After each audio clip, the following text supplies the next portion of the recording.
This is the OTB Television Network, a service of Capital District Off-Track Betting.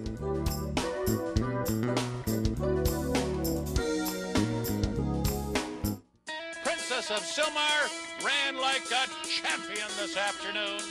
And Strong Mandate is geared down for the last 16th of a mile. Oh, this is a very promising two-year-old. Mike Smith says go with Royal Delta, and she is going indeed. We'll take charges surging, and it's a photo finish. It's too close to call. Alpha wins the Woodward. Broadcasting live from the backstretch at Saratoga, this is Racing Across America with Seth Merrow.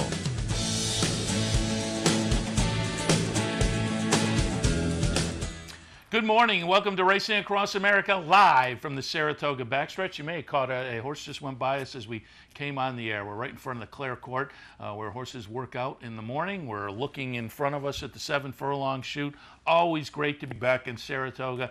Said on the Handicappers Report earlier, when I come in the morning, I drive up Crescent Avenue, and right in front of me, the street ends on Nelson Avenue, tees on Nelson Avenue, and we're right in the middle of the clubhouse turn. And so as I drive in the morning, I have about 3 blocks where you can see the horses working out over on the main track. It's great. Saratoga a couple of days away. The card is out for Friday, so you can pull up the past performances and get started handicapping for opening day. Tomorrow, Del Mar opens, so excitement East Coast and West Coast as the 2 big summer venues are ready to kick off. Of course, we'll be concentrating on all of that action throughout the summer here on Capital OTB Television.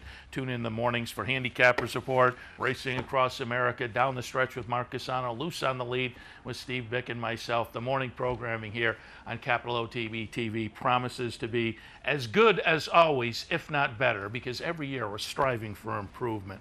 Do want to remind you, coming up tonight, across the street at the National Museum of Racing and Hall of Fame, and again, that's right across Union Avenue from the racetrack. Free and open to the public. It's the annual Saratoga season kickoff program. Richard Migliori will be on the panel, Jonathan Shepard, Terry Finley of West Point Thoroughbreds, Chris Kay and Martin Panza of NYRA, so a good 5-member panel there previewing the Saratoga meet. There'll be audience participation if you have questions you would like to pose during the panel. That'll certainly be on the agenda. So again, that's 7 p.m. tonight, National Museum of Racing and Hall of Fame, Union Avenue right here in Saratoga. Free and open to the public. Stop on up here and get a good kickoff to the Saratoga meet. Go downtown, have some dinner, pop out to the Racing Museum for the program. Should be fun. Mentioned this news during the Handicappers Report. Mucho Macho Man, 2013 Breeders' Cup Classic winner, has been retired. He was one of the horses that was adding some real excitement to the handicap division this year. Went to the sidelines and has been on the sidelines for a while, and you could kind of read the tea leaves that Mucho Macho Man might not make it back. We were kind of waiting to see what the situation was, but as these horses stay on the sidelines longer and longer, you just never know. But he has been retired. He is going to go to Adena Springs. Kathy Ritvo, of course, was part of the great story of Mucho Macho Man, heart transplant recipient 4.5 years ago. Became the first woman to train a Breeders' Cup Classic winner when Mucho Macho Man did it, with the Breeders' Cup Classic being back out in Santa Anita. This year, looking forward to Mucho Macho Man having a good year and making the return. That's not to be, though. Kathy Ritvo is quoted as saying in the Daily Racing Forum article, Mucho Macho Man was so tough and genuine. He gave his all every time. After 5 seasons of training and racing, he shows signs of some minor wear and tear. He is still sound and happy, but we have decided that it is in his best interests to retire him. He has nothing more to prove to any of us. So Mucho Macho Man goes to the sidelines. Brian Nadeau and I talked a little bit about it on the Handicappers Report earlier. That the handicap division that looked so fun and so strong about 2 months ago, now it's a little bit dicey because horses like Will Take Charge haven't quite lived up to the early promise. He did have a good workout the other day. So as I noted earlier, Whitney, Pacific Classic, Woodward, over the next 6 weeks or so, will start to redefine this handicap division. As Brian, he made a great point. Palace Malice wins the Whitney. He's got an incredible, he's already on top of this handicap division by a wide margin, you would think, but he'll put a stranglehold on the division. But we're waiting to see Lee come back, and that's supposed to happen. And just some of the other horses that were giving us so much anticipation about the handicap division. We'll see if it can gel and kind of come back and rebound a little bit over the next month and a half or so, as summertime races here at Saratoga and out at Del Mar will give the horses a chance to, as I say, step up, redefine the division a little bit, and see if it's going to be as much as we were hoping for a little bit earlier this year.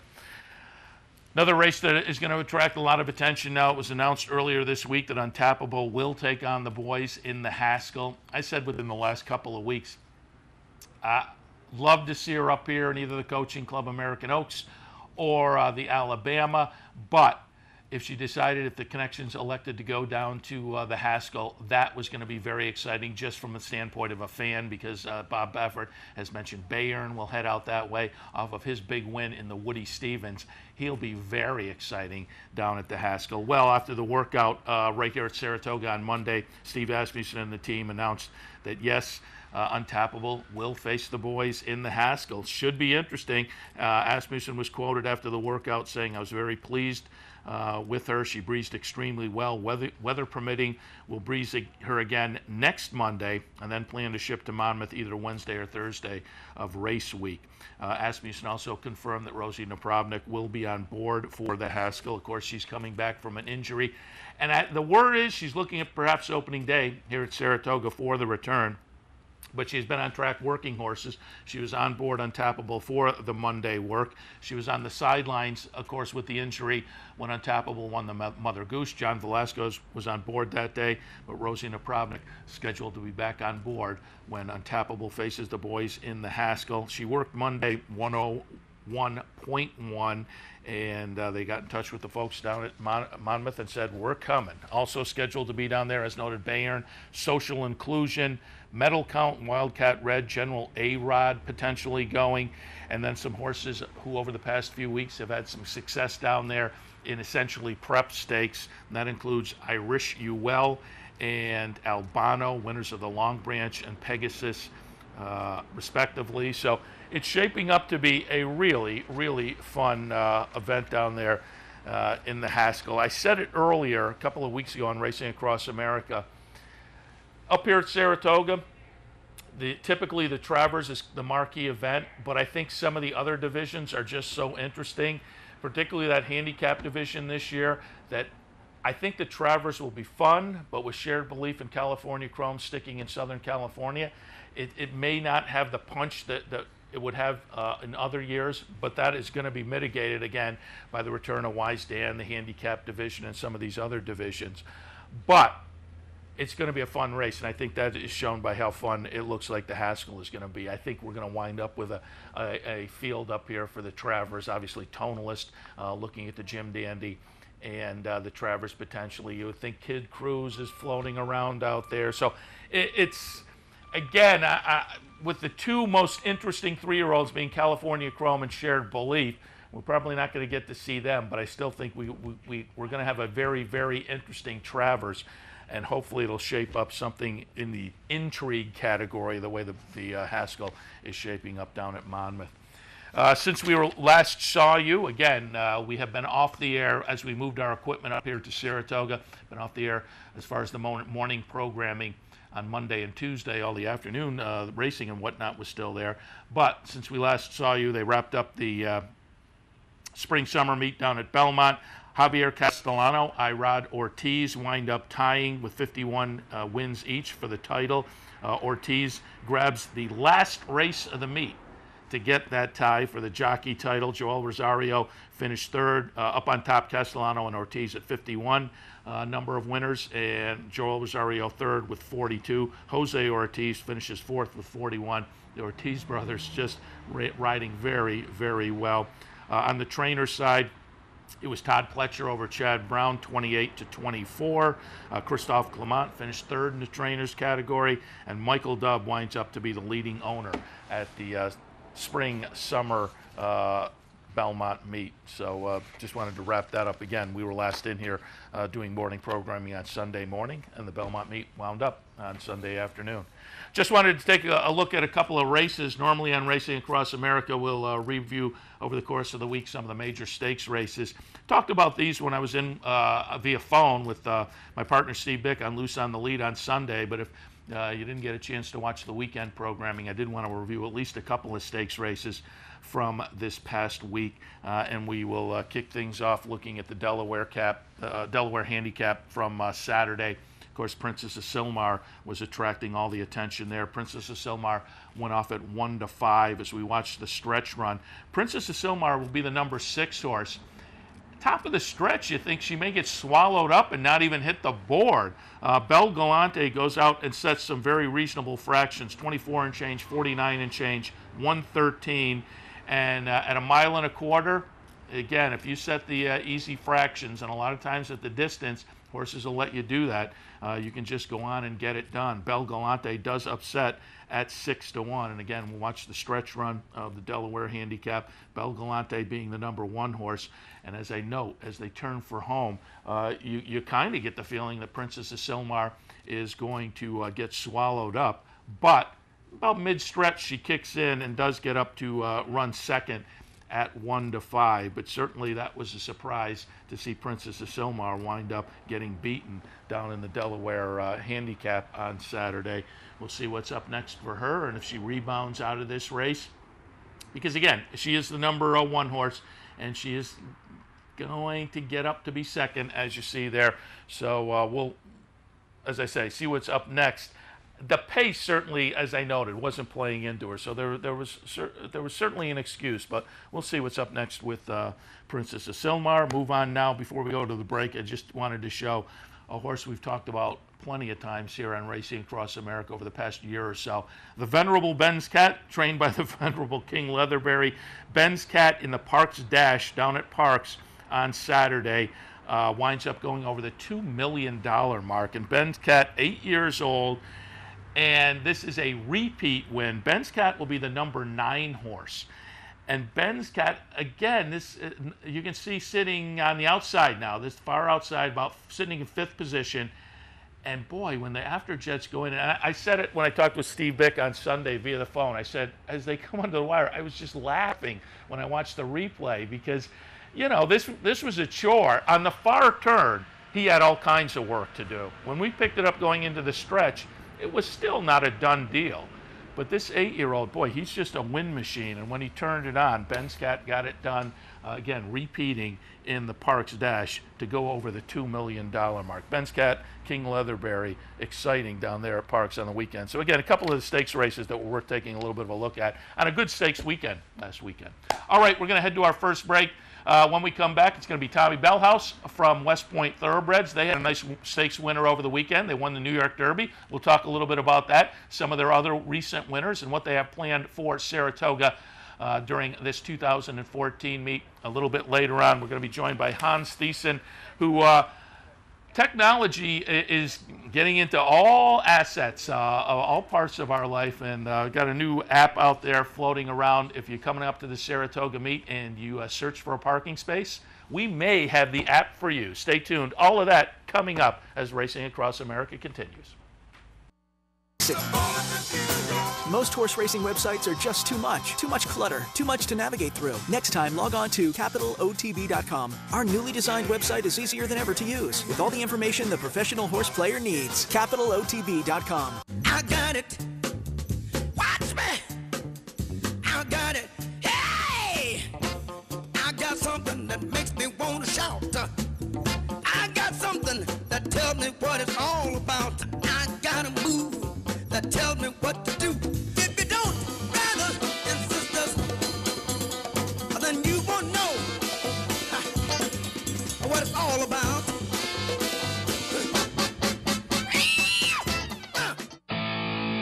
The Capital OTB Handicapping Challenge Series is back. That's right. The 2014 Capital OTB Handicapping Challenge Series is back, and it's your chance to win thousands in cash and prizes, and a seat at the 2015 Handicapping Championship in Las Vegas.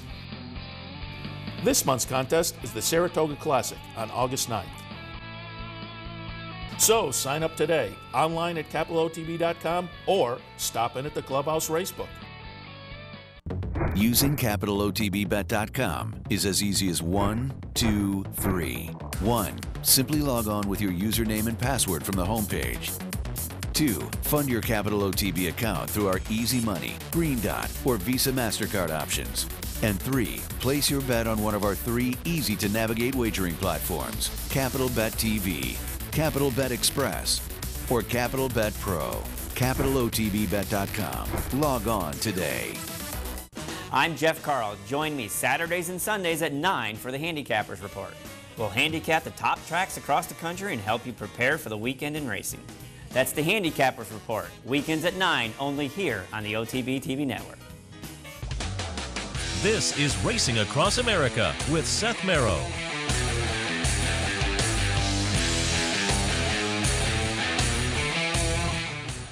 Welcome back to Racing Across America. Very happy to be joined by our friend Tom Fellhouse of West Point Thoroughbreds. Good morning, Tom. Good morning, Seth. It's great to be here. Great to be up at the spa and have everybody rolling into town. Yeah, you're a local resident, but certainly this is the time of year at Saratoga. You know, it's funny. I walk around. Today is my first day over on the main track, and it is like old home week. Everybody's coming into town. Everybody's waving, and the whole town does change. There is a different feel about it when the circus comes to town, so to speak.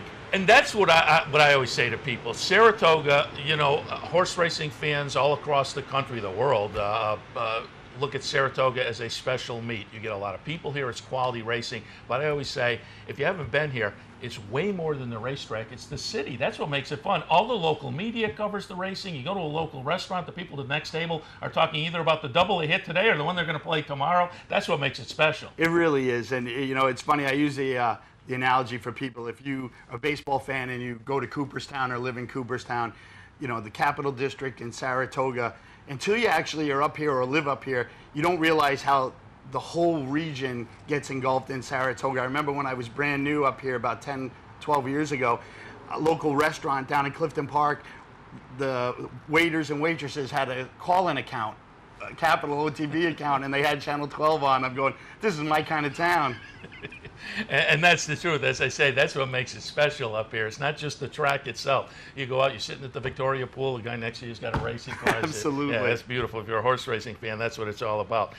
Speaking of horse racing fans, everybody at West Point Thoroughbreds obviously is. That's why you're involved in the sport. Oh, and I do want to reiterate, the West Point Thoroughbred president, Terry Finley, again, let me remind you, tonight at the Racing Museum, 7 p.m., a free program, the preseason kickoff, Migliori, Shepard, Terry Finley, Chris Kay, and Martin Panza of NYRA. So stop on over there. We hope to have Terry on certainly sometime during the meet to talk a little bit more about West Point Thoroughbreds. But Tom, I invited you on this morning. In particular, we'll get a little preview of some of your horses that have been racing well and what you have planned for the Saratoga meet. But I absolutely wanted to give you a chance to go back to Saturday. We've got the stretch run, New York Derby, $150,000 up at Finger Lakes, and we're going to watch West Point Thoroughbreds number 6 horse, Empire Dreams, get it done under Manny Franco. And Tom, I said last race, I thought you were flattered by Captain Sirius, who I think is going to turn out to be very nice, and certainly validated that with the second place finish in the Dwyer. So Empire Dreams certainly does come back and validate his good form here, getting it done on Saturday. Give us some of your impressions off of the win on Saturday. Well, I was actually at Finger Lakes that day, and the race was a little bit marred by a really odd break. It seemed the one horse kind of wiped out about 3 horses, and very rarely do you ever hear someone say we were a little lucky to be a step slow out of the gate. But we had a perfect trip after that. Manny Franco really rode him with a lot of confidence, and you know, he's a horse that all along we thought he'd be better once we got to 2 turns, and until you actually do it, as Harvey would say, you never want to bet on somebody who's doing something for the first time. But he really made us very happy, and you know, he really has never run a bad race in his career. He debuted 4th up here last year, came back and ran 2nd in his second start at Saratoga to John Terranova's nice horse, I don't know, Free Mugatu, or Yeah. who also ran in this race.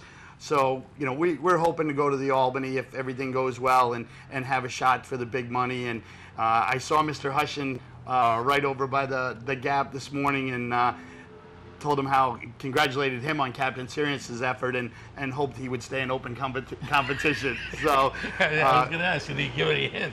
he smiled. He said we'll probably stay there. And you know, obviously Rick Violet has Samrat, and you know, you don't know if a horse like that's going to go the way of the Jim Dandy or if he'll end up in the Albany. But listen, we like our horse. We like him a lot. You know, and you know, I have to do everything I can to keep the boss from thinking Travers with him. We'll stick to the New York. That is the beauty of a New York bred, Albany. though. When you have a talented New York bred, you can go so many different directions. Absolutely. You know, we've been really fond of the program, the New York bred program, for some time, and you know, we have an older horse veteran named Awesome Vision who won here last year, and who lost by a nose actually a couple weeks ago at Finger Lakes. So I got a little redemption up on my second trip to the Flakes, but. We're very excited about the New York bred program. We added a couple more this year, and you know, we have a couple we'll be running during the Saratoga meet as well. Nice. And did you have a good West Point crowd out at Finger Lakes on that? You know, we did. We had a number of guys who made the trip, and you know, obviously the Finger Lakes, for those who haven't been there, and I hadn't been there much, you know, in the last 15 years, is still a really fun track to go visit.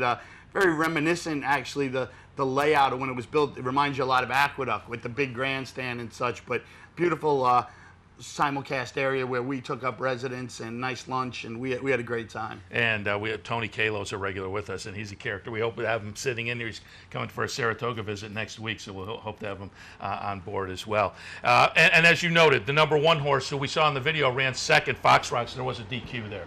Yeah, and it's, you know, it's funny, that horse is owned by Lang Pap Stable. Dennis Petrazak owned and bred the horse, and he beat us by a nose the week before. And in another life, I was a rep for a division of Chrysler, and Dennis was a Chrysler dealer. So when I saw him in the paddock before that race, you know, wished him good luck. It was great to see him. He said, when was the last time you were here? So he beats us by a really dirty nose, and so I walk by and I give him the thumbs up in the winner's circle. He goes, "Are you coming next week?" I go, "Oh yeah, we'll be back."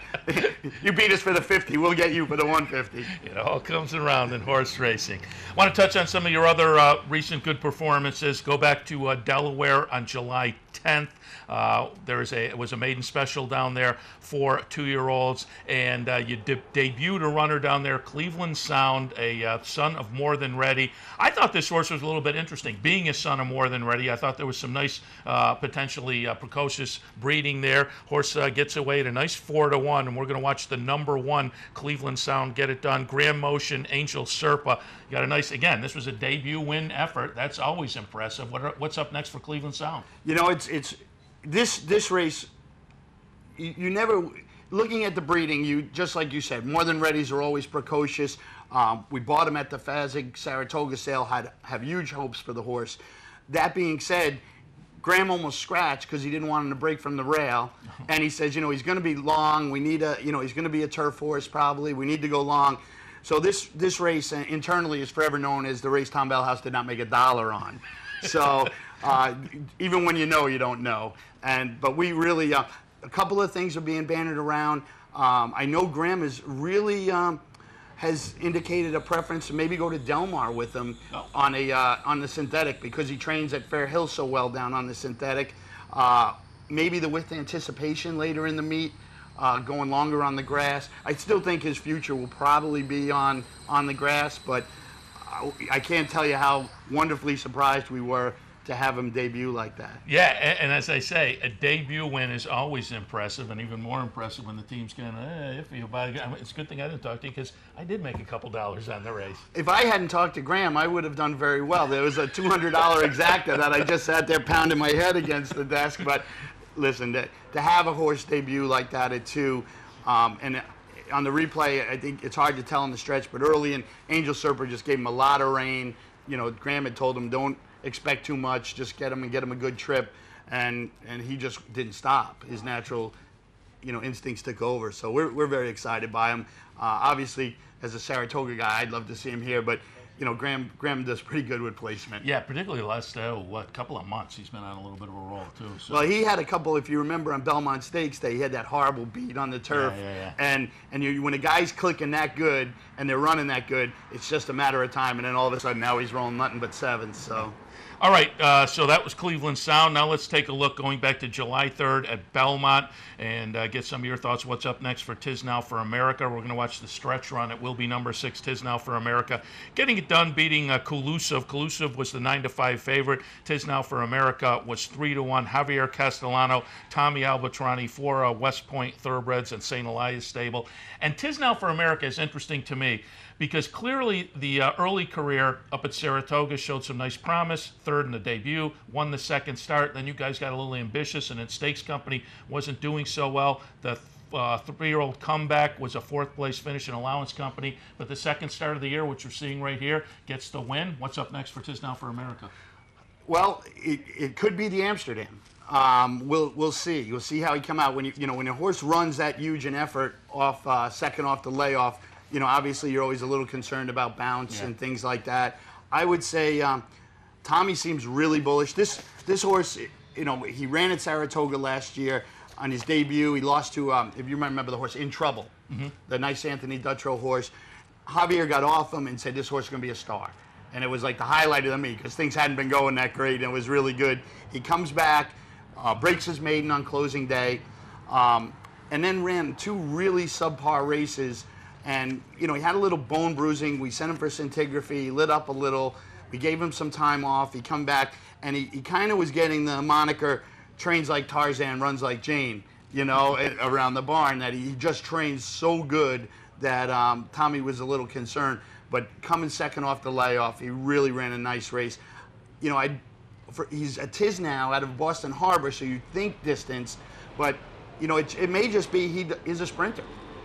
And that's what Javier said when he got off him last time. He said, I'm not sure how much farther he really wants to go, even though his pedigree says go long. So the Amsterdam's on the table. I know there's a stake, a sprint, the Jersey Sprint at Monmouth, but it'll just depend. I know if he's up to it and he's training good, I wouldn't be surprised to see him in the Amsterdam. Yeah, very good. That was a nice performance. Again, that was 6.5 there. So a nice little rebound for him in the 2nd start of the year. So we've looked at some replays. Don't have a replay of this one. I didn't know whether you'd want to watch it again, but I want to bring up Twilight Eclipse. I watched this race, and immediately after this is going back a couple of Sundays ago, United Nations Grade 1 event down at Monmouth, mile and 3/8, $500,000, and Twilight Eclipse for West Point takes the lead late, and I am rooting for you guys, and then Main Sequence makes the run and just gets you by a trained neck. by Grand Motion. But as I watched that, as I say, in the stretch, I'm rooting, and I thought, oh, that's a sword dancer all over again for you guys. Yeah. Because it was like exactly the same scenario with Big Blue Kitten up there last year. You guys going to come back and try the sword dancer again with Twilight? I think so. Yeah. I mean, we could have a whole half-hour show about talking about Twilight Eclipse. I mean, he is literally the dream horse to be involved with. A horse that, if you're out here every morning at 6 a.m. and you watch him go by, he loves his job. He'd go around twice if they let him. And we really went back and forth whether we go to the UN or do we go to the Bowling Green at 1.5 miles. He prefers firm turf. The weather was great at Monmouth. Real Solution skipped the race, so we're sitting there that we thought we're running for 500 and with a live horse, or do we go to the Bowling Green for 200? We rolled the dice a little bit, and Jose rode him perfectly. If that guy in you once, if he just could have got out a second early, he needs to get a little separation in the stretch. But to get run down by that real nice horse of Graham's was heartbreaking. But he's run 2nd now in 3 Grade 1s, and our goal is to get him back on that firm turf at Santa Anita in the fall. And just if the weather's good, I know we'll give a great performance in the Sword Dancer again. Yeah, and Main Sequence, the winner of that race, as you say, in the barn now of Grand Motion, but this was one of those Europeans that come over. They're always tough on the turf. But, boy, you got to tip your cap to Twilight Eclipse. Sitting on the verge of $1 million, up over $800,000. It's unbelievable, isn't it? Again, it was that heartbreaker, and I mentioned it I talked about this race the day after it was run, and I said, boy, it reminded me of the Sword Dancer, where I was standing right behind you and your crew downstairs in the clubhouse watching the big screen about mid-stretch. Everybody was, and you thought that day you had it done, and then the Ramsey horse comes up. That Big Blue Kitten, to this day, at 1.5 miles, I've never seen a horse run a last quarter like he did. I mean, he came. We ran a 23 and change last quarter in a 1.5 mile race. You're supposed to win. You know, we got beat by a better horse that day, and you know, I like, you know, and I try to express to our partners, I mean, you just have to love an athlete that tries as hard as he does and is so much fun. And yeah, he might not be a Grade 1 winner just yet, but I mean, if he stays sound, and Tommy's done a masterful job with him. And that's part of the game. And I saw you had a post on the West Point website of kind of living with the losses. And that is part of the game. But if your losses are with a horse like Twilight Eclipse, you're doing a lot better than most of the people out there. As I said, $800,000. He's getting nipped in some Grade 1 events. And just for partners, that's just got to be fun anyway. It is. I mean, and the funny part is it just happens to be there was a lot of partners who were from the Jersey area. And for them to have him run at their track, I was actually on Cape Cod that day. I had a trip planned that I couldn't reschedule, and to talk to all the partners before the race and to have him run that great at their home track and have their families there, you know, obviously disappointing to lose, but he's just a special horse. Yeah. It's a fun horse to be around, and you know, he's taken us to Dubai, he's taken us to the Breeders' Cup, and he's never embarrassed us, and we hope we get to go back this year again. Yeah, like I say, if you're in a syndicate, you want to win, but if you can't win, this is the next best thing to have a horse like that mid-stretch and a couple of Grade 1s you're rooting, and the $800,000 in the bank. All right, let's touch on some other West Point runners and see what might be up for some of them. Aqua Regia, last time out, ran 5th in the Mother Goose, came off an allowance win prior to that. What's up for that 3-year-old filly? Just fed her a carrot. He's just over there. She's up here, part of our first string that got here yesterday, and the rest are coming tomorrow. I don't think Tommy saw a race in the book, the first book for her here, so we're going to have to look around. You know, we think she's a stakes filly. We have high. I mean, the race against Tabature was untappable. Excuse me. Yeah. You know, she did a high ho silver at the gate, so we kind of lost all chance there. But that was a shot to try to get her some black type. But we think she is a stakes filly. Whether or not she's a graded stakes filly yet, we'll see. But I think we'll look to pick our spots. Very much like Toasting.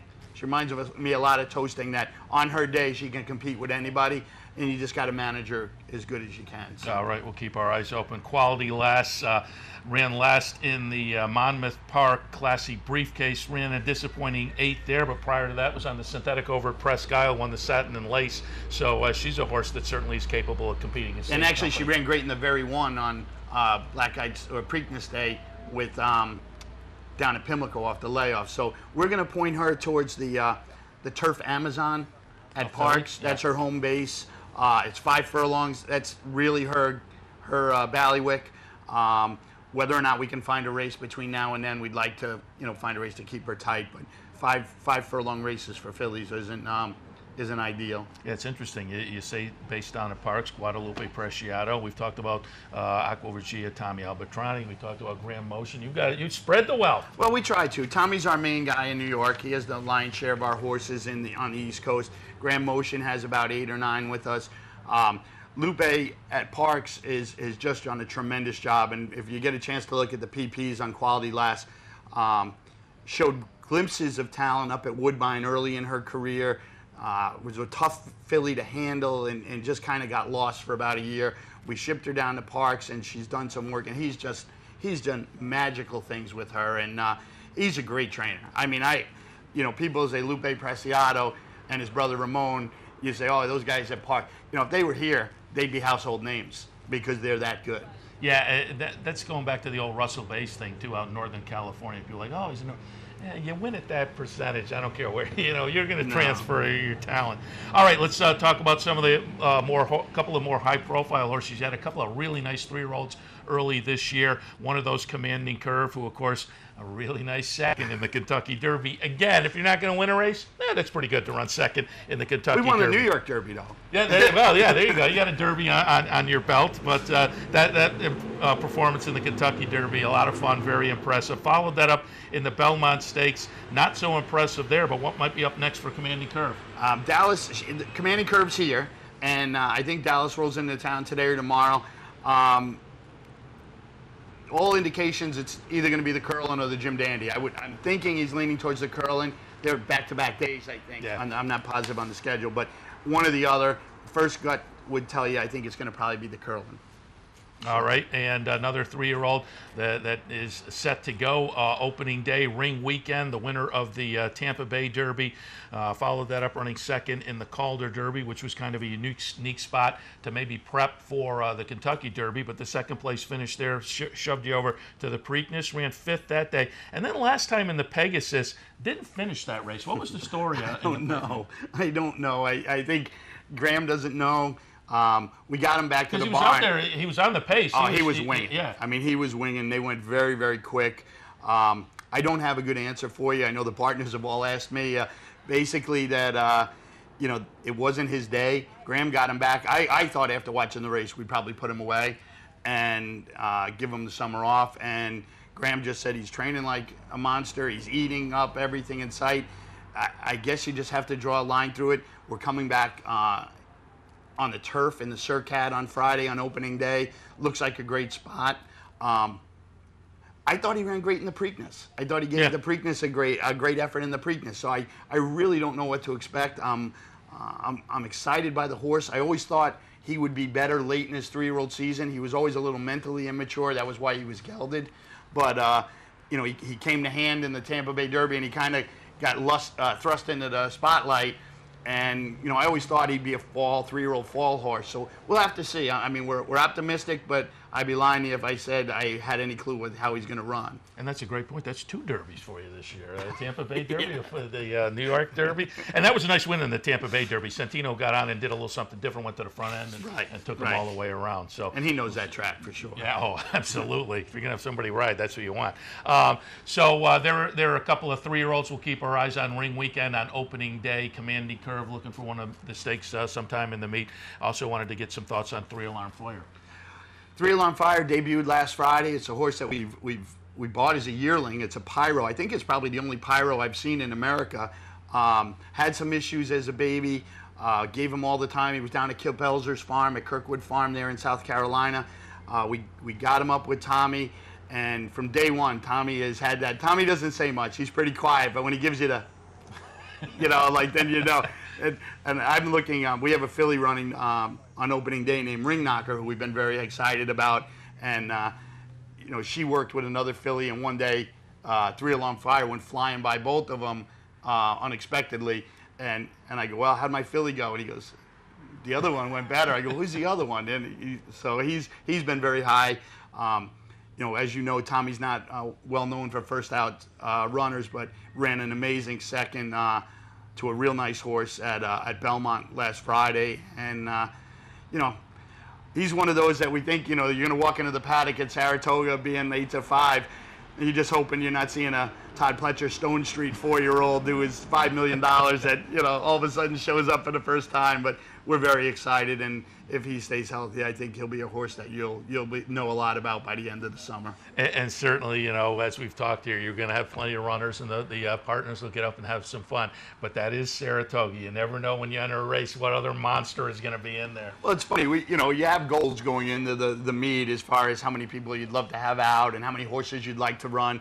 And I got in a little debate with a coworker yesterday, and he put a goal of how many wins we should have. And I as much as we want to win at Saratoga, I know I have no control over that. There's times where I thought where I could pencil in 5 wins at the meet, and we're sitting there with 1 or none. And I know it goes that way for some trainers as well, but we're very optimistic. We have great trainers and some really, really talented horses. We've had a great year so far, and we'll see where the chips go. But this is where the best run.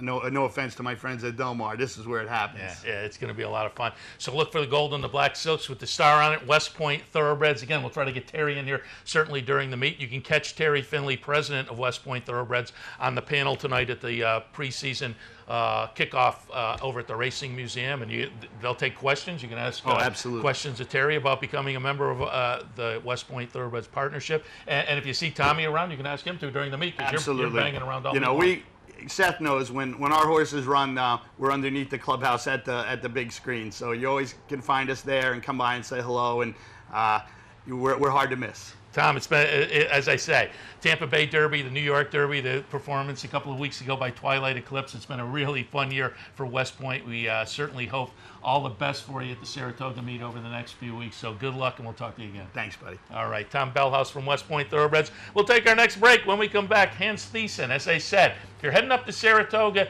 and you worry, hey, I'm getting a late spot. Well, I'm getting a late start. Will I get a parking spot? We may have the app for you. Stay tuned.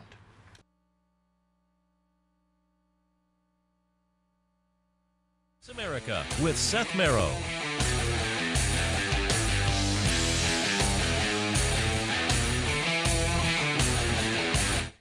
The future of online betting is here, and only at the all-new CapitalOTBBet.com. CapitalOTBBet.com delivers a state-of-the-art wagering experience found nowhere else in horse racing. CapitalOTBBet.com. Log on today.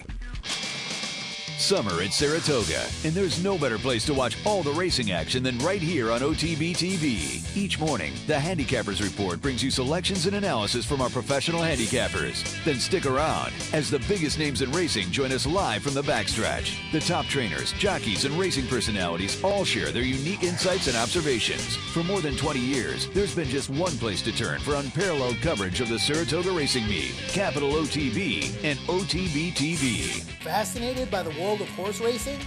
Interested in honing your handicapping skills? Class is in session. Night school, Monday nights. Easy to access online. It's free, interactive, and informative for the casual and serious race fan. Horse Player Now Buzz. Live horses to watch emailed to you daily.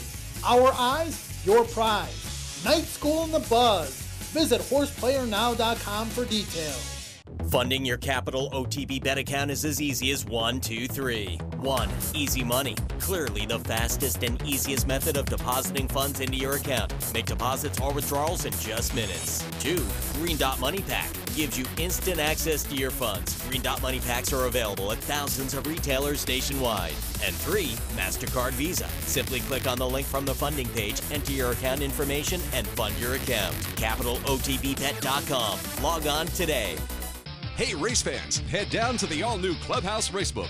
With live horse racing on more than 250 flat-screen TVs, state-of-the-art wagering terminals, and amazing Vegas-style atmosphere. The Clubhouse Racebook, 711 Central Avenue, Albany. Welcome back to Racing Across America. Very happy to be joined now by Hans Thiessen. Good morning, Hans. Good morning. Great. And have you on because, as I said earlier, it is a common problem up here at Saratoga. The Racing Association has paid parking over on the Oklahoma track. There's some free parking. There's plenty of parking up here.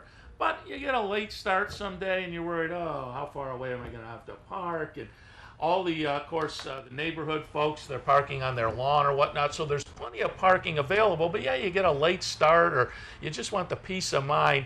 You're driving up thinking, oh, boy. But Hans has put something together. And let people know, because right now it's web-based. There will be an app, but Space Derby, spacederby.com. Just fill us in a little bit about what it's all about. Sure. Yeah, thanks for having me. So Space Derby is a way to book your parking at the racetrack in advance. It works very much like Hotels.com would if you were booking a hotel. And it's workable both online or on your mobile devices. So you can book from spacederby.com on an iPad, on your laptop, or from your mobile device. And the whole premise is that you might be going to the races over the weekend. You might have 3 or 4 friends that are also joining you. You can basically look up parking that's available on a given day and have everybody go to the same lot. But you know that no matter what, your parking is guaranteed. So whether it's a weekday or a weekend. The whole reason we also thought about it is up until now, all the parking that was available was cash parking. And people just don't use cash for transactions as much as they used to. You want to save your cash for the track. So, you know, we said, hey, look, there's an easy way here to allow people to use your credit card or your debit card to do this. You get your mileage, your points, and be able to set that up. So we went around and worked with a lot of the lot owners here at the racetrack, and we've got 6 lots at the moment that are available. Some are actual local restaurant lots, and some are private owner lots. And we are looking to expand that.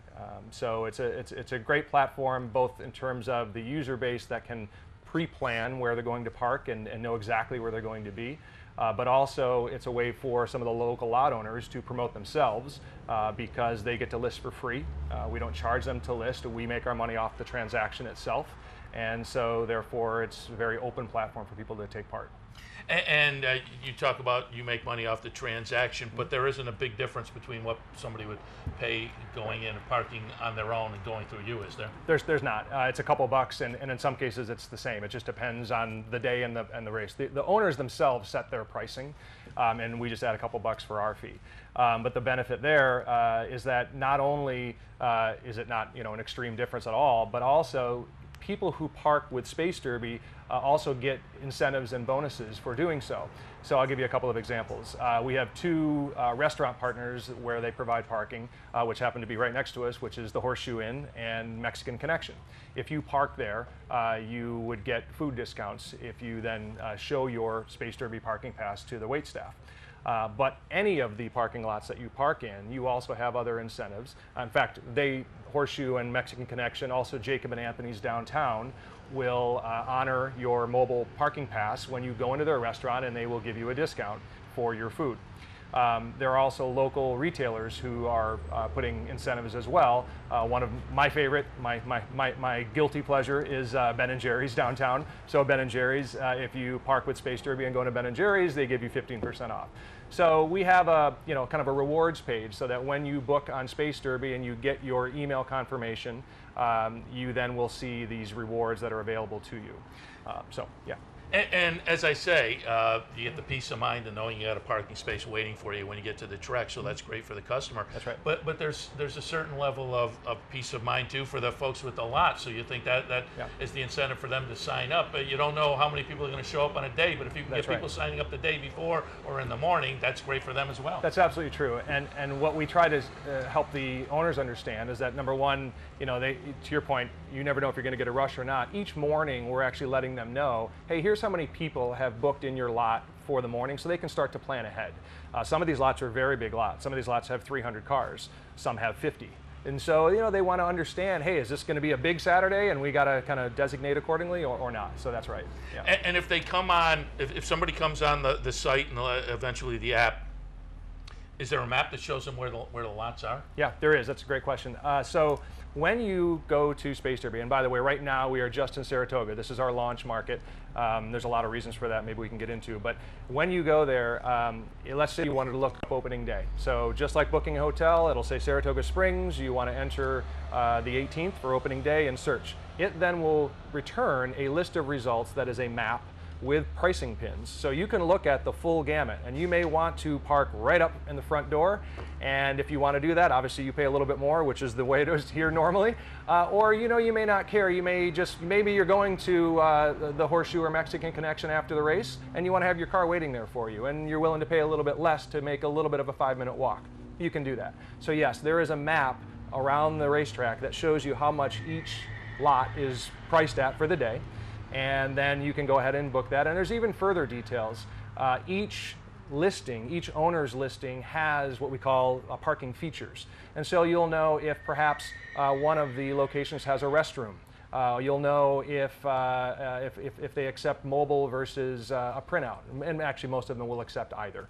All of them are handicap accessible because here at the racetrack they're all outside. Things like that. So we actually point out little features.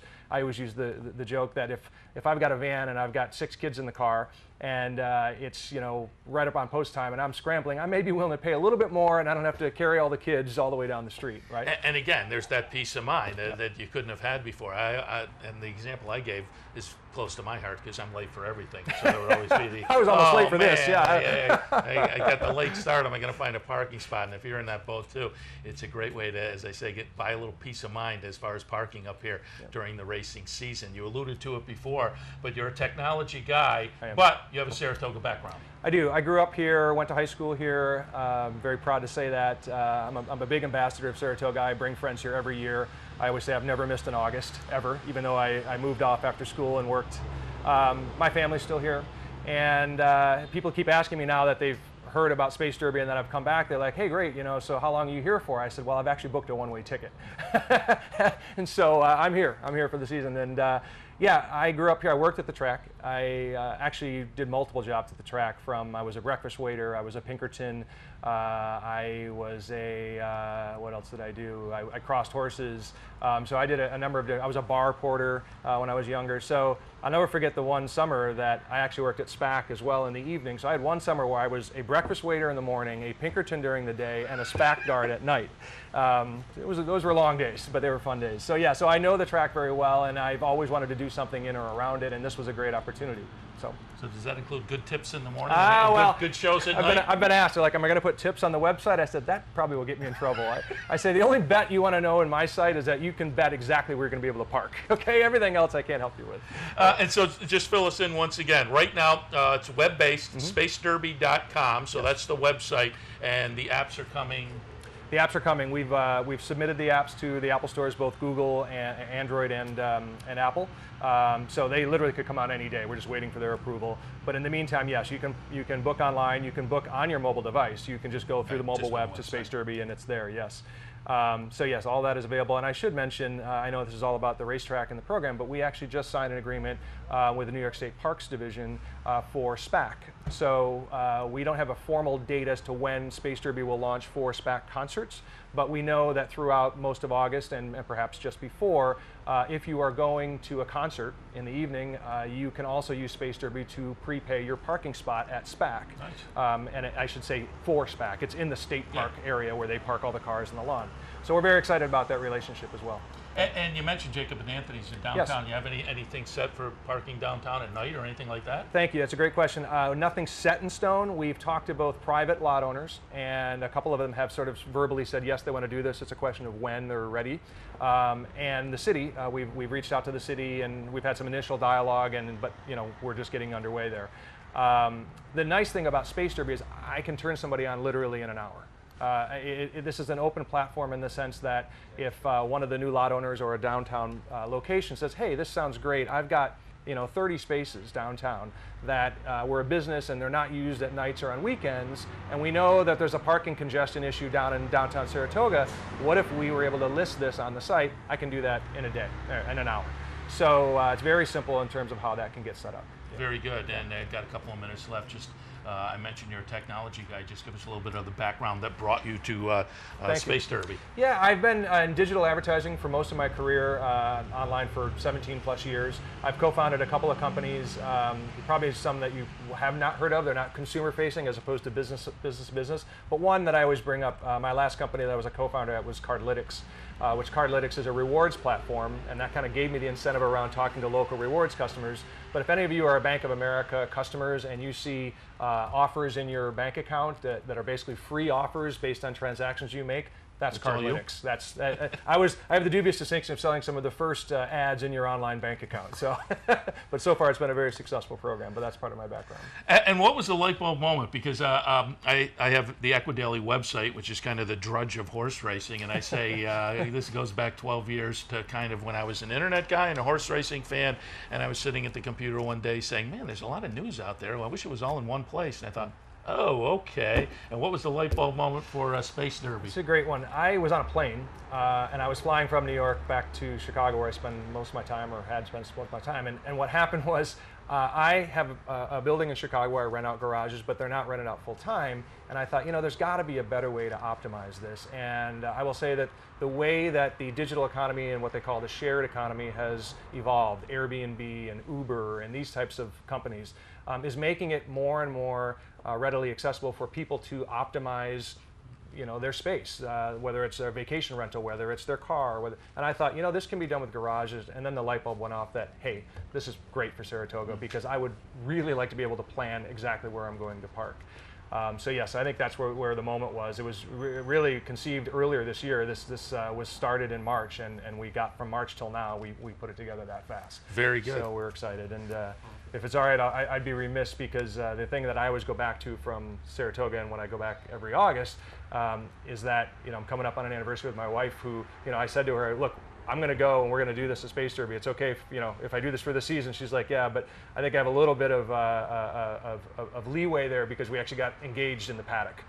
So nice. Saratoga's a special place for us. So. And your wife's standing right off the set here, so yes. Yeah, that explains the affinity for the racetrack. No question about it. You didn't toast with Red Spring water, I hope. No, I didn't do that, but I made her drink it the first time she came to Saratoga. So yeah. Everybody has to have at least a sip just to say they've been to the track. All right, Hens Thiessen, and again, it is SpaceDerby.com, a great new tie-in technology in the racetrack. Book your parking space up here before you come up during the Saratoga race meet. Again, SpaceDerby.com. Hans, we really appreciate it. My pleasure. Really appreciate it. Thank you. All right, that's going to wrap up Racing Across America for this Wednesday, our kickoff version here on the Saratoga backstretch.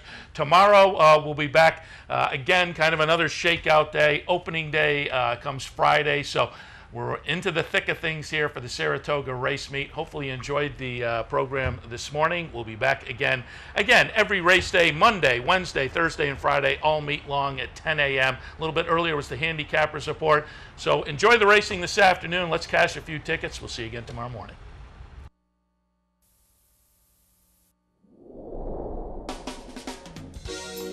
You're watching OTB TV, a service of Capital Off-Track Betting.